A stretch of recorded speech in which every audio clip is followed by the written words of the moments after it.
60,000 രൂപയ്ക്ക് സ്ഥലം ഉണ്ടെന്ന് പറഞ്ഞു. വെറുതെ പറഞ്ഞതാണോ? സത്യമാണോ ഈ പറയുന്നത്? അത് എത്ര സെന്റ് ഉണ്ട്? ഇതിനകത്തോട്ടാണോ സ്ഥലം? ഈ കാണുന്ന ഇതിനകത്താണ് ഈ ഒരു 2.5 ഏക്കർ ഉള്ളത്. ഇത് മെയിൻ റോഡാണല്ലേ തടക? ഒന്ന് നോക്കുന്നത്, മെയിൻ റോഡോട് കൂടി ചേർന്നാണ് ഈ ഒരു 60,000 രൂപയ്ക്ക് ഒരു സ്ഥലം എന്ന് പറയുന്നത്. എന്തായാലും ഒന്ന് കണ്ടു നോക്കാം. ലൊക്കേഷൻ വരുന്നത് പന്തലക്കോട് അല്ലേ? Panthalakode junction main road. അതായത് പന്തലക്കോട് ജംഗ്ഷനിലെ മെയിൻ റോഡാണ്. 2.5 ഏക്കറാണ്. 2.5 ഏക്കർ റബ്ബർ തോട്ടം അല്ലേ? ഫുള്ള് റബ്ബറല്ലേ?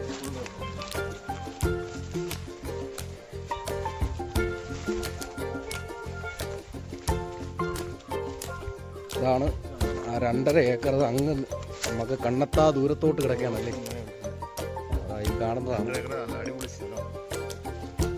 നമുക്ക് അതിൻ്റെ മുഴുവനും അങ്ങ് ഈ 2.5 ഏക്കറും കണ്ടെത്താൻ പറ്റില്ല. അങ്ങ് കിടക്കുമല്ലേ ആ 2.5 ഏക്കർ. എങ്ങനെയാണ് ഇതിൻ്റെ വിലഭാഗമൊക്കെ വരുന്നത്? 60 ചോദിക്കുന്നത് സെന്റിന്. ഒരു സെന്റിന് 60 രൂപ വെച്ചാണ് ചോദ്യം. നെഗോഷ്യബിൾ അല്ലേ? നെഗോഷ്യബിൾ അല്ലേ? കുറയ്ക്കണം.